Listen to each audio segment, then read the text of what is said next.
Bienvenue à tous. Dans la diaspora congolaise, il y a des cerveaux dont le pays peut se prémunir, peut utiliser pour moderniser ce pays et surtout rationaliser la démarche, de sorte que ce qui s'est fait aujourd'hui trouve encore de l'écho. Oui, au sein de la diaspora, il n'y a pas seulement des combattants, il y a aussi beaucoup d'ingénieurs, de médecins, de docteurs. C'est que le Congo a envoyé ceux qui sont partis d'eux-mêmes et surtout ceux qui ont envie de revenir dans ce pays pour que les choses changent, oui, que les choses avancent comme c'est le cas aujourd'hui. Alors nous avons la chance dans cette émission de recevoir un ingénieur congolais qui vit au Maroc. Il est ingénieur en électricité industrielle, directeur marketing d'un grand groupe industriel, Schneider Electric. Il a fait ses études pour une fois, enfin une partie ici au Congo, mais surtout principalement au Maroc et en France, où il a pu obtenir un master. Il est notre invité aujourd'hui. Nous allons parler du secteur de l'énergie avec Patrick Olem-Kater. Bienvenue. Bonjour, merci. Vous êtes jeune, mais vous êtes déjà un grand patron, parce que j'ai regardé dans votre cursus, depuis 2005, vous étiez déjà ingénieur chef de projet chez Elecam au Maroc. Exactement. Et depuis le début de cette année, en 2014, vous êtes directeur marketing et stratégie chez Schneider Electric. Vous avez été directeur général chez GEMAP Énergie en Guinée équatoriale. Ça démontre à suffisance que vous avez déjà un bon parcours pour un jeune ingénieur de votre âge. Oui, effectivement, comme vous le dites, on a eu cette chance d'accéder à des positions dès notre sortie de l'école. Donc cette première expérience Elecam, c'était au sein d'une filiale d'un autre groupe qui œuvre dans l'ingénierie électrique au Maroc. Donc c'est SPI, très connu en France sous le nom de SPI Batignolles. Donc c'était à l'issue de ma diplomation au sortir de l'école d'ingénieur, l'école Hassan et Travaux publics. Donc nous avions travaillé à l'époque sur un projet de rénovation d'une installation minière au Maroc, de l'Office chérifien des phosphates, qui aujourd'hui est l'un des grands groupes miniers dans le monde parce qu'ils sont le premier producteur de phosphate. Donc c'est une entreprise qui fait 5 milliards d'euros. C'est-à-dire que lorsque vous avez terminé votre MBA dans une grande école en France, vous avez été identifié par SPI Batignolles et vous êtes allé au Maroc pour travailler sur un projet là-bas. J'ai fini mes études au Maroc et le stage, le projet de fin d'études était au Maroc. Donc au sortir de là, il s'agissait de l'école d'ingénieur. L'entreprise où nous avions passé notre stage avec mon binôme marocain a souhaité nous garder. Donc il a détecté directement les talents et a souhaité qu'on continue sur le projet. Et donc dès le lendemain de la graduation, nous a proposé des contrats. Donc l'entreprise nous a pas réfléchi. Une chance, une chance et en même temps l'identification des talents. Exactement. Ouais. Alors je vous ai invité, c'est parce que j'ai vu qu'il y avait des projets assez intéressants. Vous avez fait un travail sur la rationalisation au niveau de la République démocratique du Congo de notre secteur énergétique, que vous avez intitulé pour une régulation du secteur énergétique en RDC. J'aimerais d'abord savoir quel est aujourd'hui, vous qui êtes spécialiste en la matière, l'état des lieux de l'énergie en RDC. Est-ce que avec notre INGA, avec beaucoup de centrales que nous avons à travers le Congo, nous sommes capables, nous Congolais, d'abord d'utiliser notre énergie, d'offrir à la population l'énergie qu'il faut, à nos mines, quelques industries qui s'installent déjà, ou bien il faut en importer, comme beaucoup des pays de la sous-région viennent chez nous. Je pense que je ne serai pas le premier à le dire. La RDC est un pays qui regorge d'un énorme potentiel hydroélectrique. Dans l'ère actuelle, plusieurs pays sont en train de mettre en œuvre des gros plans avec des budgets colossaux pour essayer de traduire leur production énergétique aujourd'hui qui est polluante, qui est en thermique, en énergie renouvelable.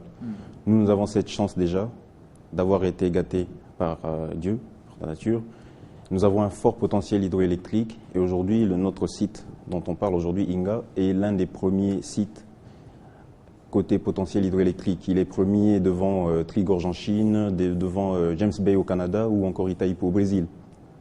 Donc nous pouvons très bien nous autosuffire en énergie.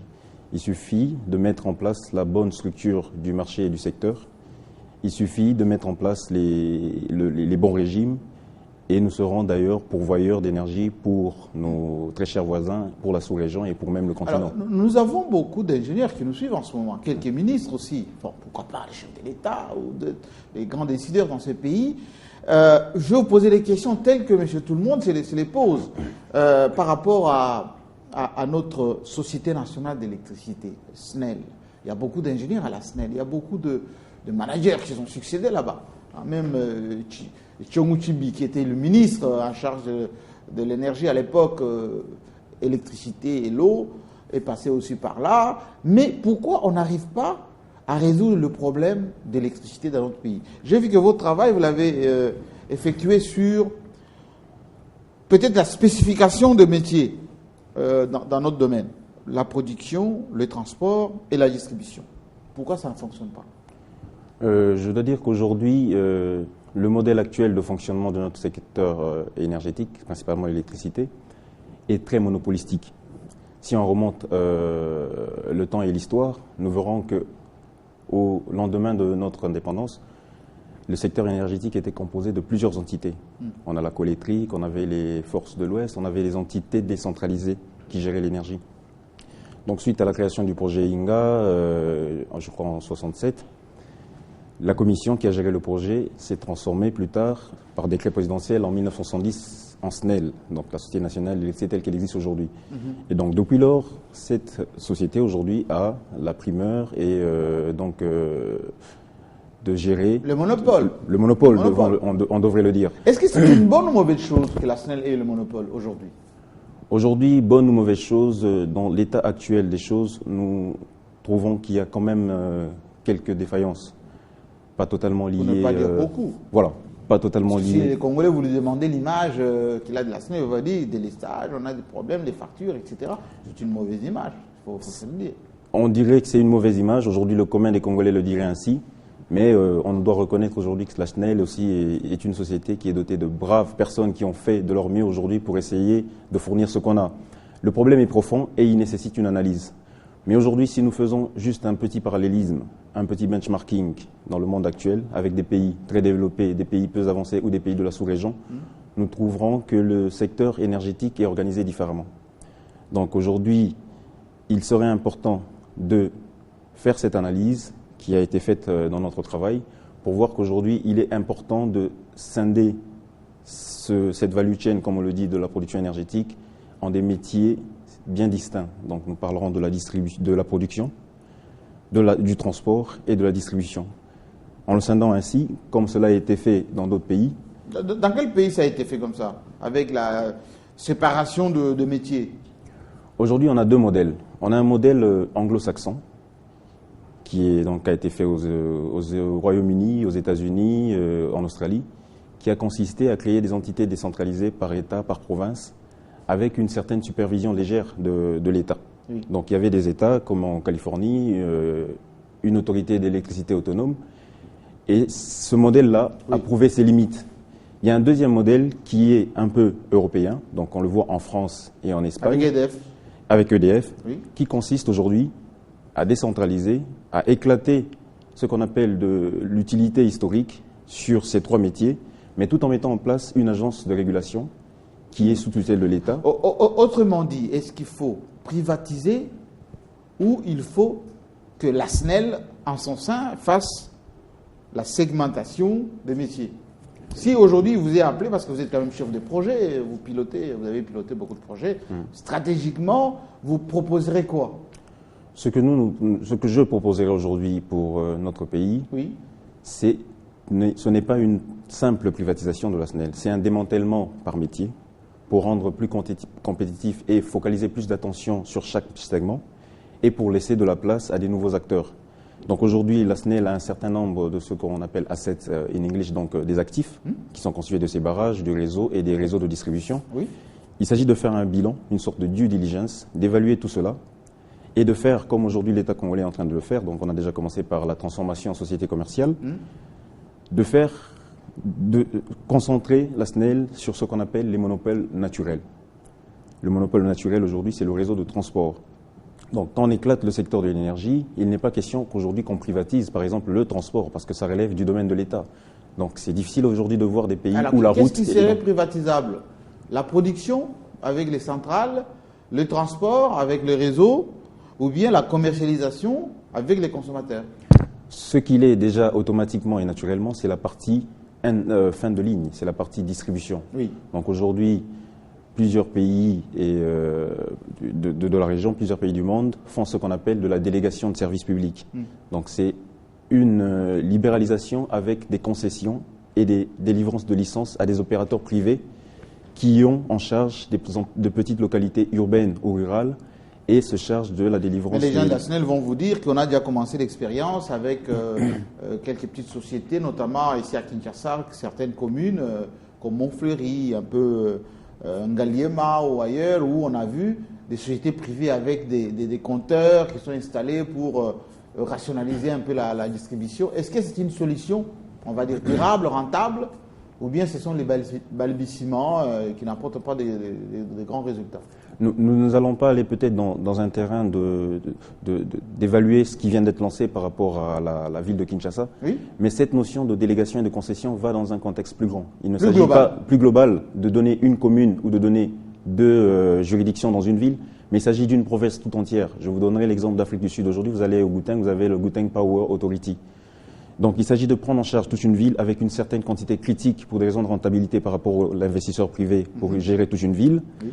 Et donc au niveau de la distribution, donc on aura par province ou par grande agglomération des entités qui gèrent l'électricité, qui sont connectées à l'utilité étatique qui gère le réseau de transport, qui relève du domaine de l'État parce que ça va de la souveraineté du pays et qui est chargé des échanges interfrontaliers entre les pays. Et en amont, du côté production, le contexte est encore un peu plus compliqué et moins simple que la distribution parce que là, il y a déjà des gros actifs de la SNEL. La chose à faire à ce niveau, c'est de faire venir des acteurs privés qui investiront dans le renouvelable avec des unités de production nouvelles et voir comment les unités anciennes de l'État ou de la SNEL seront mises en concurrence avec des acteurs privés et seront appelés à progressivement améliorer leurs services et leur... Alors, quelle est votre appréciation notamment de l'intervention des acteurs comme la Banque mondiale, comme l'Afrique du Sud dans les projets SNEL? Dernièrement, le ministre de l'Énergie était à Washington pour parler de l'investissement au niveau du NEPAD, de ce projet du grand INGA.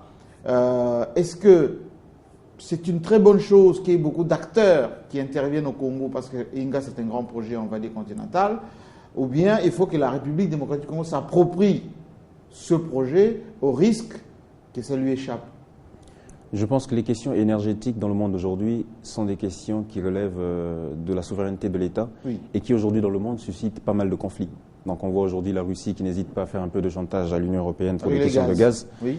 Et donc c'est une question très importante pour nous, pour l'avenir du pays et pour beaucoup de sujets. Donc je pense que le projet déjà de INGA, qui est aujourd'hui notre grand bijou, a un historique. On a commencé par Western Power Corridor, où il s'agit de ces 5 pays de la communauté de la SADC mettent la main dans la poche pour investir dans le projet. Oui. Ce projet n'a pas vu le jour, a été fondu d'une autre manière.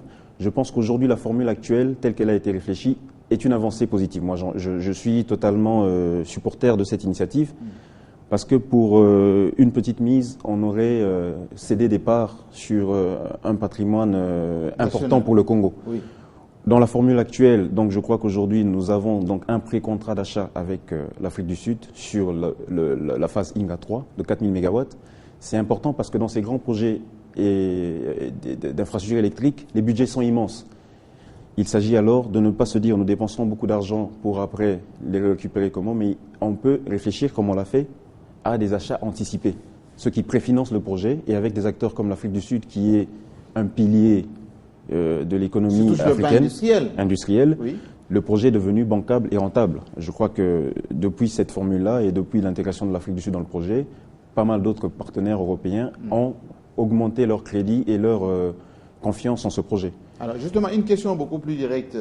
Peut-être ceux qui nous suivent vont dire, mais bon, il a des très bonnes idées, l'ingénieur Patrick Hollen, mais pourquoi il ne créerait pas sa société de prestations pour la SNEL, pour capitaliser, rentabiliser l'action de la SNEL? Parce qu'aujourd'hui, le président de la République dit qu'il faut que la génération, les Congolais de la diaspora, reviennent travailler au pays, apportent leur expertise. Vous attendez quoi? Aujourd'hui, dans ce domaine, le domaine de l'énergie est un domaine, comme on dit en anglais, capital intensif. Les investissements sont très lourds. Aujourd'hui, c'est un domaine qui est réservé soit aux États, soit aux groupes d'une certaine taille. Donc, avec des surfaces financières beaucoup plus importantes. Beaucoup plus importantes. Notre apport à ce niveau-là, c'est aujourd'hui de promouvoir ces idées, comme la restructuration du secteur avec la mise en place d'une agence de régulation. Oui. Une agence qui sera chargée de veiller à la fourniture des services publics de qualité. Donc, tout en ayant un œil sur la partie transport qui les relève de l'État, en surveillant ce que font les opérateurs privés dans leurs injections dans le réseau, et en surveillant ce qui est rendu aux clients comme produit, comme énergie par rapport à ce qu'ils payent. Et vous pensez que un service de régulation est plus qu'indispensable dans le secteur de l'énergie pour qu'on ne fasse pas n'importe quoi? Bon, il y a un problème aussi des consommations dans notre pays. Enfin, je pose cette question parce que parfois les ingénieurs de la SNEL se plaignent des consommateurs finaux qui ne respectent pas les ampérages, qui ne respectent pas les installations, les disjoncteurs, les câbles, etc. Sur le plan de la citoyenneté, quel conseil en tant qu'ingénieur que vous donnerez à ceux qui construisent des maisons, qui ne respectent pas les références techniques, parce que je vois que vous êtes aussi spécialiste de la sécurité. Exactement. Donc, cela revient et est lié à ce que j'avais dit au départ, c'est que ceux qui jugent d'une manière un peu prématurée et hâtive la SNEL, justement, négligent ces aspects-là. Qu'aujourd'hui, certaines défaillances de la SNEL sont liées aux habitudes des consommateurs. Oui. Donc, en électricité, aujourd'hui, quand nous prévoyons des réseaux, quand nous dimensionnons des réseaux, c'est pour un ampérage précis, c'est pour une capacité précise. Donc, quand on a des branchements, aujourd'hui, la société a des branchements sur lesquels elle n'est pas informée, donc cela aboutit à un dépassement de capacité, donc à des détériorations du réseau et du canal. Donc, il y a ce côté patriotique et civisme qu'on doit rappeler à tous pour dire qu'aujourd'hui, c'est quelque chose qui nous appartient à tous et qu'on essaye de respecter les règles. On aura beau investir, on aura beau libéraliser, mais tant qu'on continuera ces habitudes, ce fléau qui gangrène notre société, nous n'aboutirons pas à grand chose. Est-ce que vous, ingénieurs, peut-être de vos camarades qui vous suivent, vos collègues ingénieurs qui vous suivent et qui installent souvent des maisons, est-ce qu'ils apportent aux propriétaires ces aspects-là? Pour dire, je vais installer votre maison, il faudra que lorsque vous allez vous connecter au réseau, il faut que vous respectez l'ampérage. Est-ce qu'il y a ces civismes-là, national? Aujourd'hui, sur le métier de l'ingénieur électricien, aujourd'hui, il y a deux niveaux. Il y a l'ingénieur aujourd'hui qui s'occupe des installations domestiques. Donc, il fait aujourd'hui le design de la villa de M. Jean-Marie. Oui. Il s'arrête au niveau de votre porte. Il y a un autre ingénieur, à moins que ce soit le même s'il est multicompétence, qui se charge, lui, de la connexion réseau. Souvent, c'est aujourd'hui dans le monopole dans lequel on est, ce sont les agents de la SNEL, avec des ingénieurs conseils. Je parle des deux, hein. Exactement. Que ce soit du côté de la SNEL ou du côté de... Voilà. Et c'est à ce deuxième ingénieur qui appartient à l'utilité publique de rappeler les règles de connexion. Donc, il s'agit aujourd'hui de dire aux individus comment ils se connectent, mais la connexion ne doit pas se faire par les individus eux-mêmes. C'est cette entité qui, au niveau de la collectivité urbaine, sera le distributeur d'énergie. Au niveau de la collectivité rurale, sera un autre acteur qui s'occupera des contraintes techniques et qualitatives du raccordement. Et donc, pour revenir à votre première question par rapport à la création d'une agence de régulation, c'est une agence qui, aujourd'hui, dans l'étude que nous avons faite, aura un département qualité et ingénierie qui sera chargé de ces contraintes techniques de raccordement et des critères clairs de la qualité d'énergie qui est fournie et aussi peut-être un volet de rééducation et de campagne de civisme pour inciter au respect de ces... Est-ce que vous avez approché les gens de la SNEL par rapport à ça? Par rapport à votre projet, est-ce que la direction de la SNEL a pris connaissance de ces projets? Le ministre de l'Énergie, peut-être? Je crois que nous sommes actuellement au Congo à une étape où il y a une loi qui parle du nouveau code de l'électricité et la loi sur la libéralisation. Mon projet, c'est un projet qui date de 4 ans. Et à l'époque, il a été conçu, il a été justement en coordination avec les 2 ministres de tutelle. Donc, si je peux les nommer aujourd'hui, et j'en profite pour les remercier parce qu'ils ont soutenu formellement et officiellement mon projet à l'époque, parce que nous avions pris contact. Son Excellence Janine Mabunda qui était au ministère du Portefeuille et M. Gilbert Chongo qui était au ministère de l'Énergie. J'avais aussi à l'époque le soutien de l'ancien ADG de la SNEL. Donc, ça veut dire que c'est un travail que vous faites scientifiquement, mais aussi d'une manière très officielle avec les vraies données. Exactement, parce qu'au niveau de l'École nationale des ponts et chaussées à Paris, vu l'importance de la diplomation, tout sujet doit être vraiment soutenu et validé. Donc, sur le terrain. Sur le terrain et par la commission des professeurs au niveau de l'académie. Donc, lorsque nous avons présenté ce sujet, vu qu'il touchait à un sujet étatique, ils ont demandé justement le backup des autorités locales. Donc c'est à ce moment que nous avons pris contact avec la SNEL, avec certains ingénieurs, de nos aînés de la SNEL, avec l'ADG de l'époque lui-même et les 2 ministres de tutelle. Et nous les avons informés de la progression du projet. Et à l'issue de la diplomation, il y a une copie aussi du rapport qui a été transmis en 2010. Donc, mais pourquoi vous ne publiez pas ces genres de travaux pour peut-être servir aux étudiants qui sont en politique ici à Kinshasa ou même aux ingénieurs eux-mêmes de la SNEL pour qu'ils puissent corriger ou proposer à leur hiérarchie, en attendant que peut-être qu'on fasse appel à vous pour que vous puissiez piloter, pourquoi pas, cette agence de régulation. Ouais. Aujourd'hui, le projet, justement, nous l'avons fait d'une manière bénévole, nous l'avons publié sur Internet, il est sur Google Académique.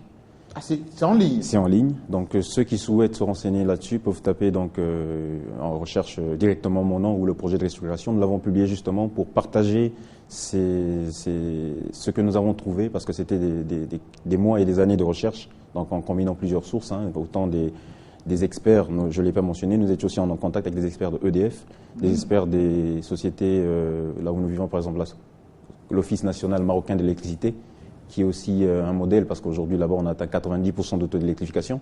Nous étions en contact avec des ingénieurs de ESCOM aussi. Donc, nous l'avons publié en ligne, il est en ligne sur Google Academics. Et au niveau du Maroc, nous avons fait plusieurs séminaires où nous avons partagé ces trouvailles ou ces idées avec nos collègues qui sont encore... C'est une très bonne chose. Voilà. Alors, il nous reste 3 minutes avant qu'on puisse nous quitter.